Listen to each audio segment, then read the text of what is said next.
Hello, my name is Norio Hayakawa, and I'm in the city of Rio Rancho, New Mexico, on this day, October 19th, 2022, at the residence of Sue Walker, That'd be me. who has a fascinating account of how she was contacted by entities who claim to reside in the Sandia Mountains, actually, better yet, under the Sandia Mountains, that there is a community of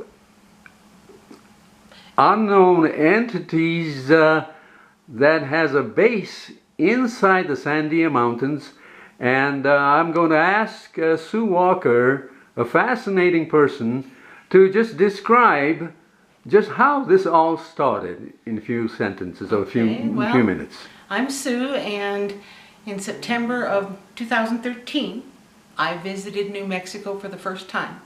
I was here about 10 days, and we were watching TV one night. I came to visit my boyfriend at the time, who is now my spouse.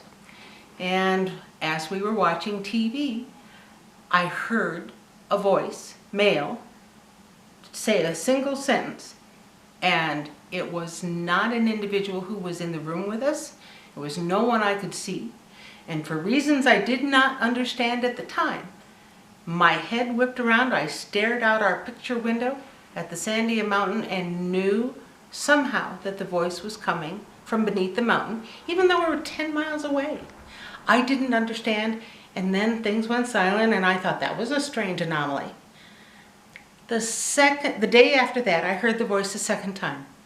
The day after that, I heard it a third time. And I thought maybe I better ask the gentleman that I was dating if he'd ever heard it. And in fact, he said that he'd been listening to it on and off since he moved into this home in 2009. The voice, we gave a nickname to it, came from the Sandia Mountain. We decided that sounded like a name, and I just nicknamed the voice Sandia. Sandia, I could hear when I was in New Mexico, and he would say something and we could respond and he would hear us.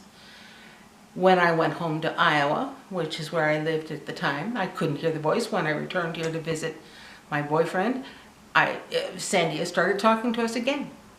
I moved here to Albuquerque in the summer of 2014, and since then I've been listening to not only the individual that we first talked to, but others that also tell us that they reside beneath the Sandia Mountain in an information station called the Sandia Mountain Information Station. And the voice that first contacted us gave us his name, and he said his name was Tilcum, T-L-K-M. We follow that with our language seldom uses vowels unless they are borrowed. I asked him where home was because I wasn't sure how to phrase things. And he said home is the fifth planet orbiting the further of the two stars of the binary system that we call Zeta Reticuli in the constellation of Reticulum, which is a southern hemisphere constellation difficult for us to see from here. And I went, oh. We began chatting with Tilcum, and after talking with him for a year and a half, he began introducing us to others that he worked with. And we began getting to know some of the staff that worked beneath the mountain. It was Sandia, or Tilcum himself, who requested in May of 2015 to open up a social media account so that they could teach. That was the request. And so we first opened up a Facebook account for them. They didn't feel that that was spreading far enough, fast enough across the planet, and we ended up a month later opening up a Twitter account for them. They have been teaching on Twitter ever since, and we have gotten to know not only the Sandia crew, the staff of the information station, but they have introduced us to other star nations, given us information that we had no idea about and couldn't corroborate until we ran into somebody that knew something more than what we did. Up to that point in time, my spouse and I were not involved in ufology. We were not well read. We didn't know authors. We didn't know anybody. And we got all of our information from our Zeta friends, the Ponti. And so what we have amassed now is things that they wrote and we translated so that the world now has a telepathy manual and a list of suggested protocols for contact. And those who have followed the protocols for contact and invited the Ponti to visit them and received visits have gotten back a hold of us and told us of their success. Many of them have provided evidence of those visits, which was very helpful to us to not be the only ones talking to the crew from the Sandia Mountain Information Station. So the spread of information from the Zetas to us, from the Zetas to the Twitter account to the world, and from those people who are now having their own dialogues with the Ponti has been a fascinating journey for us, and it's not done yet. I see. This is an amazing account given by Sue Walker, and she's the author of this book called Inviting E.T. This was published in late August of 18. August of 2018. Right. And according to Sue Walker,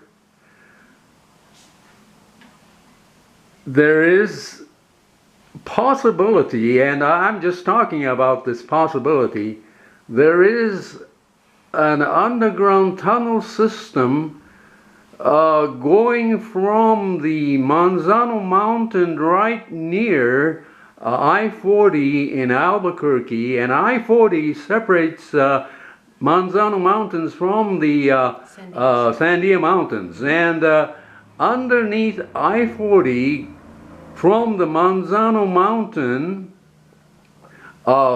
she speculates that there is an underground tunnel going under I-40 and going towards Sandia Mountains, inside Sandia Mountains. And this is just an amazing thing that I think would interest many Albuquerque residents, because of the fact that Albuquerque is a very important location where they have this Kirtland Air Force Base and Air Force Research Laboratory and the Manzano Underground Nuclear Storage Facility, and it's a very important place. And so there are rumors also going that there is an underground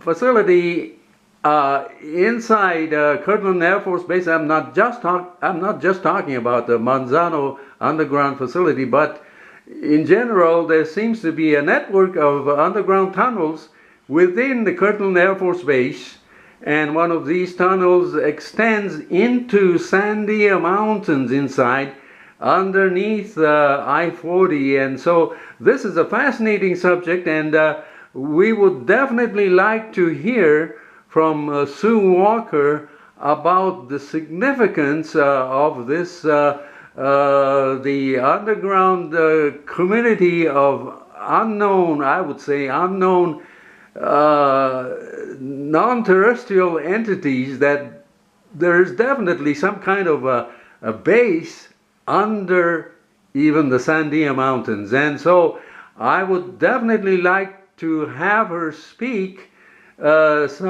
sometimes on this very important, fascinating subject matter right here in Albuquerque, New Mexico, reporting from the city of Rio Rancho at the residence of Sue Walker. This is Norio Hayakawa, and I will also post Sue Walker's website and contact information and so on. So thank you folks for just taking time to watch this interview. This is Norio Hayakawa.